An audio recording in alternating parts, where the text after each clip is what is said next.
Praise lord. మన ప్రభువైన యేసుక్రీస్తు నామములో అందరికీ ఉదయకాల సమయమున శుభాభివందనములు తెలియజేసుకుంటున్నాను. ఈ దినం దేవుడు మనకిచ్చినటువంటి ఒక గొప్ప వాగ్దానము, అది దావీదు మహారాజు రాసినటువంటి కీర్తనల గ్రంథం నుండి 62వ కీర్తన 1వ లేఖనాన్ని మనం చదువుకుందాం. నా ప్రాణము దేవుని నమ్ముకుని మౌనముగా ఉన్నది, ఆయన వలన నాకు రక్షణ కలుగును. ఆయనే నా ఆశ్రయ దుర్గము, ఆయనే నా రక్షణకర్త. చూడండి, దేవుని నమ్ముకున్న ప్రతి ఒక్క విశ్వాసి కూడా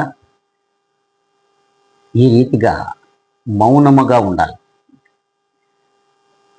దేవుని సన్నిధిలో అయితేనేమి, ఈ లోకములోనైతేనేమి, లోక వ్యవహారముల విషయములోనైతేనేమి, అట్టి దేవుని నమ్ముకున్న ప్రతి ఒక్క విశ్వాసి కూడా నమ్మకమైనటువంటి మౌనము కలిగిన వాడిగా ఉండాలి. అప్పుడు దేవుని యొక్క రక్షణ మనకు కలుగుతుంది.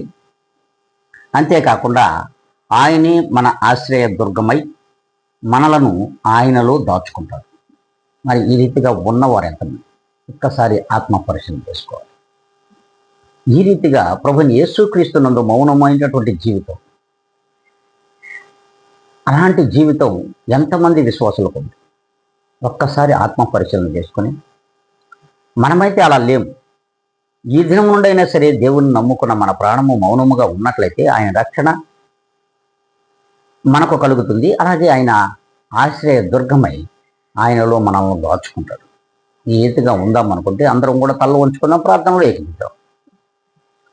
పరిశుద్ధుడా, ప్రేమ పూర్ణుడా, మీ పాద పద్మములకు కృతజ్ఞత స్తుతి స్తోత్రములు సమర్పించుకుంటూ, ఛానల్ వీక్షించుకున్న ప్రతి ఒక్కరిని మీ చేతులకే నేను అప్పగించుకుంటూ, నన్ను నేనుగా అతి మిక్కిలిగా తగ్గించుకుని మీ నామాన్ని మాత్రమే ఘనపరుస్తూ హెచ్చించుతూ క్రీస్తు యేసు నామమునందు అడిగి వేడుకొని ప్రార్థిస్తున్నాను మా ప్రియ గొప్ప పరలోకపు తండ్రి. ఆమేన్.